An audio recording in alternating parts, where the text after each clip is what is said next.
Well, hi there, and welcome to From Mild to Wild and everything in between. I'd like to thank all the parents and the students for showing up at our first rally on Friday night over in Frankfurt. To me, I feel it was a total success. We had what we call a question and answer period where the kids and the adults asked us questions about the particular car. Then we went ahead and we took the kids. We got to take 4 kids for a ride. We only took them out maybe 60 feet in the car. We only ran first gear. But I think that they could tell their friends that they definitely did get a thrill from riding in a car that's got over 500 horsepower. We started out, we put them in a safety suit, we put a helmet on them, we seat belted them in the car, and we did our normal routine like we would be at the racetrack, and we launched the car and brought it out for 40, 50, 60 feet just to give the kids the thrill that they're looking for, the excitement that they have to have. Let's face it, you've got to have fun. And this sport that we're showing you is going to give you all the fun that you're ever going to want. The only thing that happened is we, after a while, we were going to run probably 10, 15 kids. We were going to run the car until we ran out of gas. But unfortunately, you've heard me say in our previous programs that when you go ahead and build 500 horsepower, you better have brakes that are going to stop you. Well, the brakes gave way. What happened was on the 4th run with one of the little fellows in the car, I applied the brakes and they were gone. We had evidently blown a wheel cylinder. So I reached over very casually and I started pulling on the emergency brake. Well, we weren't stopping quite fast enough for me, so I kept pulling harder and harder on the brake. And yeah, that's right, I didn't know I was that strong. I broke the emergency brake cable.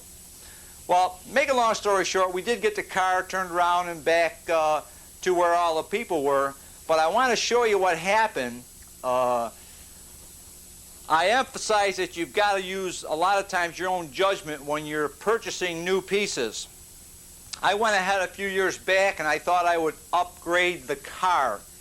The brake assembly that we had in there was designed in 1959, so I went in and got a 1988 Oldsmobile, full-size automobile, and took all the workings from that particular car, and we had to modify them just a little bit.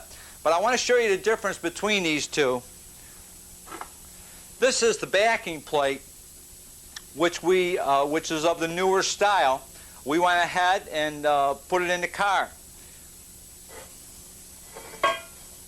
Now this is the old one. Now what you've got is when you measure these with the gauge, this one comes out to be 108 thousandths thick. This one comes out to be 157 thousandths thick. So you can not only just by weight, there's a little bit different design, but the design doesn't make a difference because it just slides into the brake drum. But I wanted to bring it to your attention that they had taken about 50 thousandths off of the new backing plate, which to today's standards really doesn't bother me because I feel that the steel is of a much better grade today than it was back in 1959. I have a problem in as much as the design change. Right over here, let me see if I can get these two.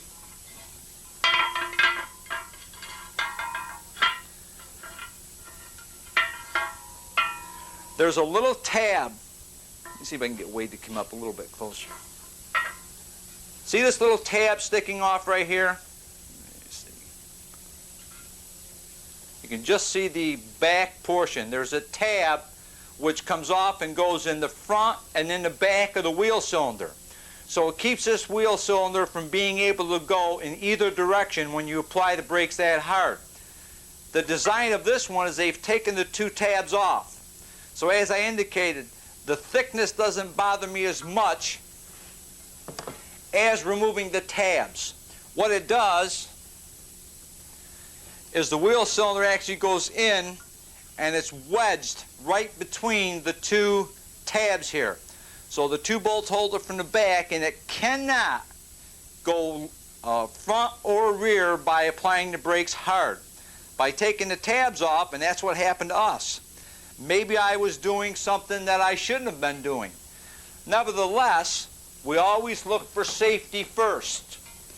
If you're going to use a new style backing plate, make sure that if there's no tabs on there, you weld some tabs in there. As I indicated to you, when that wheel cylinder, when the rubbers gave way, the wheel cylinder went forward and it broke it bent the brake assembly where I had nothing. If we have time, I'll show you the inside of the wheel, but everything inside of that wheel was disintegrated. There's nothing that I could reuse. But I'll tell you this much, I'm going back to my old backing plates. I'll put the new ones in the trash can. Keeping along the same theme, in 1959, this wheel cylinder had an 1.125" ID. The new one out of the 88 was only 1 inch. There again, I looked in and I said, well, the engineers have probably made a lot of tests and found that they can use a 1 inch versus a 1 1/8. So I arbitrarily took their word for it, which I probably shouldn't have done. I'm going to show you the difference between the 1.125" versus, this is a 7/8, but it's just a hair smaller than a 1 inch. But you can see what I'm talking to you about. The one on my right is the one that was in the car. The one on the left was made in 1959. So I'm definitely going back to the old assembly because it scared the daylights out of me.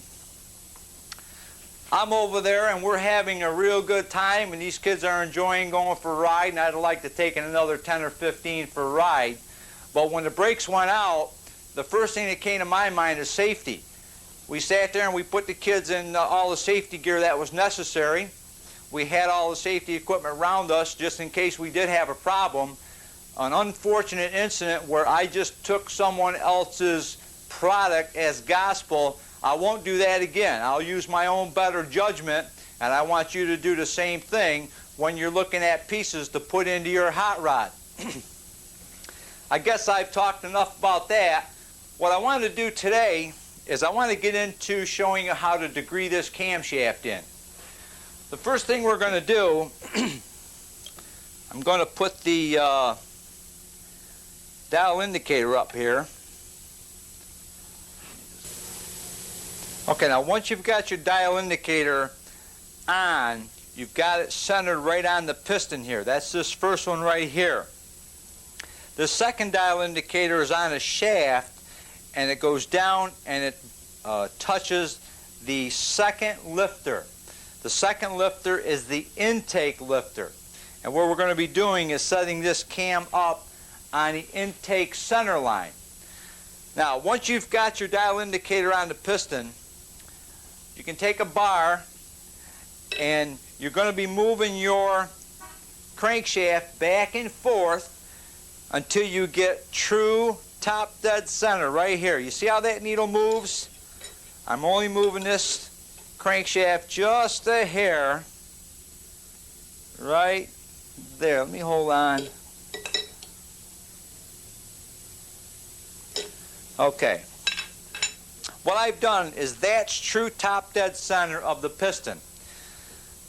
Now I come down over here and I've got a little pointer. See this pointer? I've zeroed it right out. I've got this pointer right on the zero mark on the degree wheel. Can you see that? Now I've gone one step further. I've drilled a little hole through this wheel so I can look inside and see my pointer, which I'll be using on the car. I want to make sure that both of these are at 0. The pointer that I have, which I'll show you, is adjustable. But until I take the degree wheel off, you won't be able to see the adjustment on it. Now what I've done is I've revolved this to get my top dead center. Now what you're going to do is you've got to bring, let me get that cam card.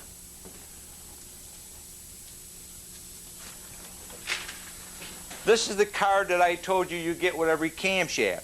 The information that I'm looking for on this card is the lobe separation. This particular cam, they want it set in at 104 degrees center line. Now, what I'm going to do is I'm going to start revolving the motor until I get the highest lift on the camshaft. Now you see how that's going around, going around.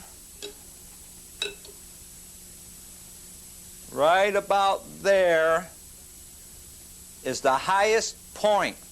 Now what I want to do, it's on 0. I want this dial to come back down to 50 thousandths. I'm going to measure this cam at 50 thousandths before and 50 thousandths after. Now let me go before.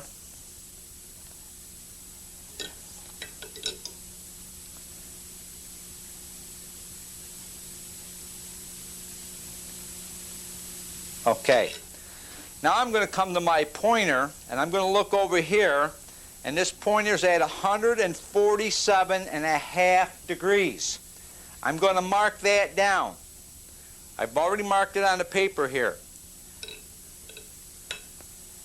Now I'm going to go back up to 0, and she's going to come back down again to 50 thousandths. We're at 50 right there. I look at the degree wheel again, and it comes out to 61 degrees. Now what you're going to do, you've found the highest point. You've gone down just like it was a mountain. You've gone down 50 thousandths on this side, you've gone back up to the top, and you've gone 50 thousandths down on this side. When I did, I came up with 147.5 degrees and 61 degrees. What you do is you add the two of those together. Comes out to 208.5 degrees. Divide that by 2, comes out to 104.25. Now, that is close enough. We're going to start off at 104. A quarter of a degree either way, is you're not going to notice it in your ET. What I want you to do is to at least make sure it's where the cam manufacturer wants it to be, within, let's say, a quarter of a degree. When you get the tuning later on, if you want to get precise, you could bring it to the 104. But I'll say this much, that if you bring it closer, if you go down to 100, it'll give you a better bottom end on your motor. And if you retard it, going from 104 to 108, it'll give you a better top end. A lot of times if I've got too much wheel spin, I'll actually retard the camshaft. Instead of, I'll come back in here where she's 104 that I've marked down and bring it to 106 or 108, take some of the power out of the launch and put it into the top end. This is normal procedure, but this is when you're fine-tuning this motor. Now that's the way that you're going to be putting this camshaft in. Now what I want to do is I want to take this apart so you can see how it takes quite a bit of time to set this up. So I felt it's easier for me to show you how to degree the cam in. Now I'll show you the pieces as we take them apart. I've gotten a longer bolt, put a nut with a washer on it. Now this screw that sticks out, I could put my bar on there and turn that crankshaft as I need to. When I set this in yesterday, the first time I went around, it came up to 103 1/4. So you can see you don't have to move, and I'm going to show you where the adjustment is once we get down in there. You don't have to move this Allen screw very much to get a quarter or a half a degree out of it. Now here's that pointer that I referred to earlier. Mine is an adjustable pointer right here.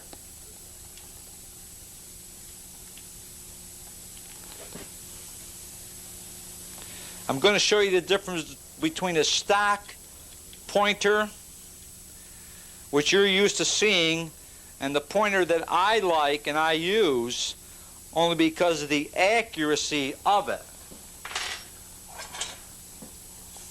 These are the 2 pointers. You're probably going to be used to seeing this one on 99% of your motors. It's just nothing more than a little piece of tin bent in a different direction, and it's got numbers up on the top here. This one here that I use bolts in the same place where the holes are, but I've got 2 Allen screws right here that I can loosen up to move this pointer, see what a nice point that is, directly on 0. This is the most accurate pointer because this one here, because it's tin, has the tendency to bend or flex.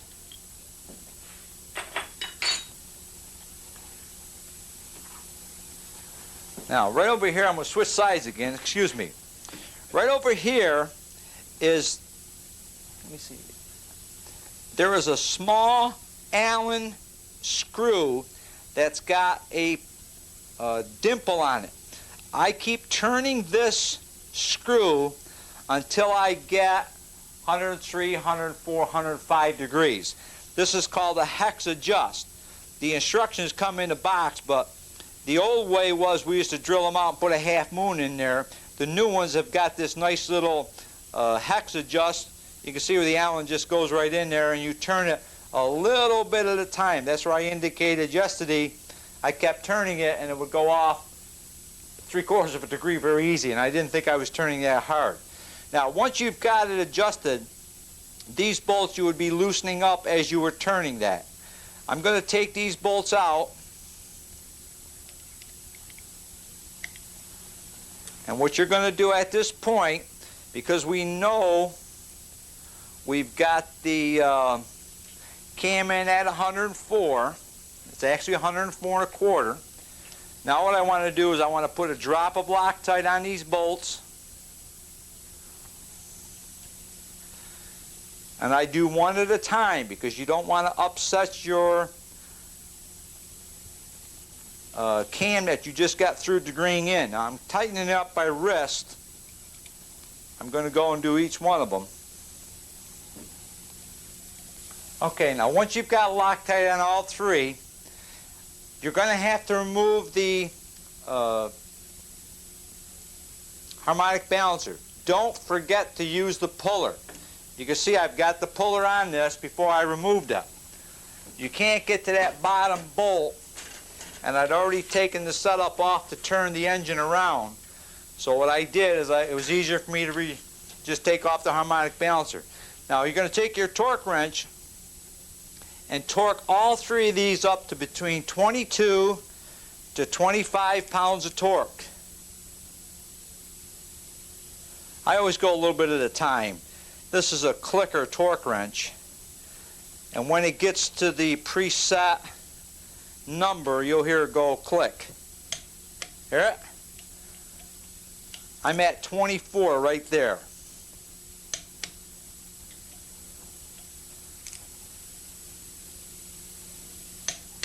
You see?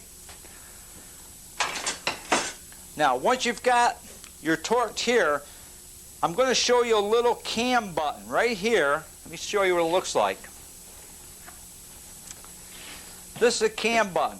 What you have is, under hard acceleration, that cam is able to move forward and back. What you're going to do is you're going to put a cam button in there. This is a spacer between the timing cover and the camshaft, and it's on a little roller bearing. I've already got mine in here. Now what you do, you're going to check the distance between the end of your cam button to the inside of your timing cover. Now there's a couple different versions.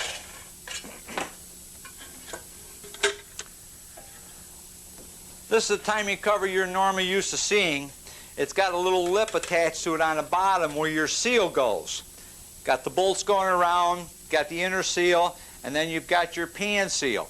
Now, this is all right to use. I have no problem with this, but I'm going to use a 2-piece timing cover this year. What they've done is that bottom edge, they've taken it off. They've attached it to this. The reason I'm doing this is because I think I'm going to want to change the camshaft somewhere mid-season. This is a real quick way of taking the cam out without disturbing the bottom pan. I don't have to take the pan off with this particular setup. Now let me show you how it works. You've got your gasket that goes up against the block. Put that gasket on. Oh wait, stop. Most important thing, you have to wash off all of these mating surfaces where this gasket goes on. You could either use a lacquer thinner, a Clicks, anything that will take off, and I'm going to show you, because we've kept this engine oiled down, and each time we've done a particular operation, we've got some more oil on these surfaces. So what you're going to do is take a little solvent and take all of that oil off of that surface. Both sides. I know I've already done this one, but I just want to make sure you do it. I can't emphasize this enough, because what you've got is that oil is just like roller bearings. A lot of times you'll blame a gasket for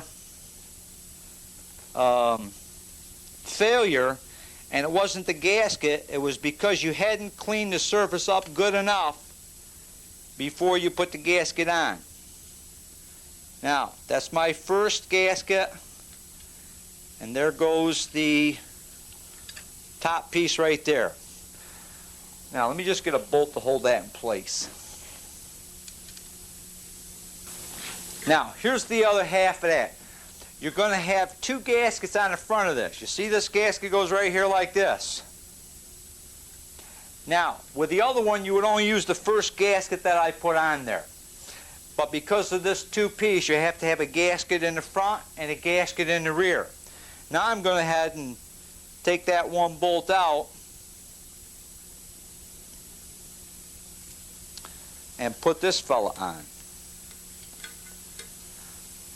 I've put a little bit of high tack on there because I want to reuse this gasket. You don't necessarily have to change gaskets every time you change the camshaft.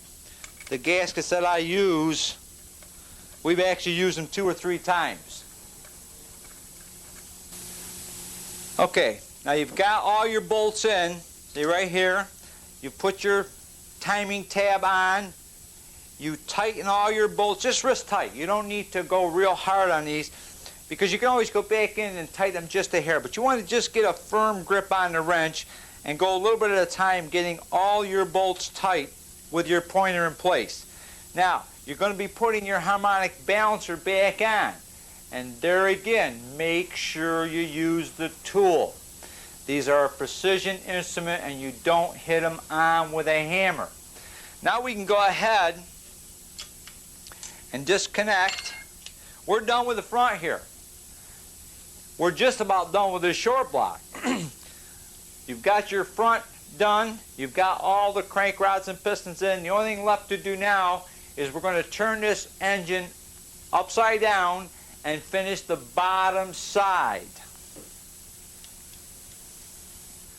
Okay, we've got the motor turned upside down. You're going to do the same thing. Anytime you're putting a gasket on, you want to take with that degreaser and make sure you wipe all the surfaces clean, so you've got no oil for that gasket to set on. You'll find that you won't have any gasket leaks, or it minimizes gasket leaks. Now, we're going to put the oil pump on. What you're normally used to seeing is your oil pump has got a bolt. I always use the studs. I'm going to put a little drop of Loctite on the stud. Screw that down in here.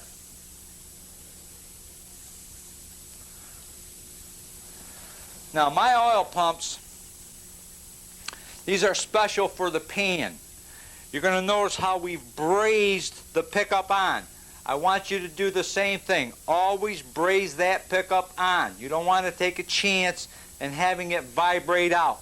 Now, I also use a solid steel with a steel collar shaft on mine. What you do is you put your oil pump shaft down in. You've got your stud down in there.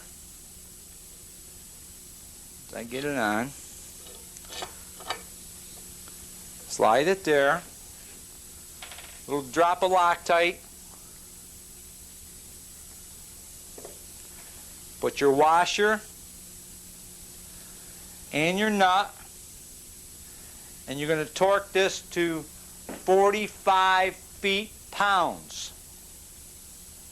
I've got my torque wrench standing by. You've got your area clear. Shaft is down in there. Now go ahead and torque it to 45 feet-pounds. What I want you to see before you put the pan on is I use a one-piece oil pan gasket. You see, this is all attached. There's a lot of engineering that's gone into this pan gasket. You've got your surfaces clean. Just come down, put it on the right way. We used to have to put silicone on these for them not to leak in the four corners. With the new design, you don't need to silicone anymore. Now, you got your gasket down. Make sure you've got no oil from handling this on your gasket. Now do the same thing with your pan. Clean the surfaces of your pan. Don't forget, I didn't torque this bolt down, but I'm going to torque it down.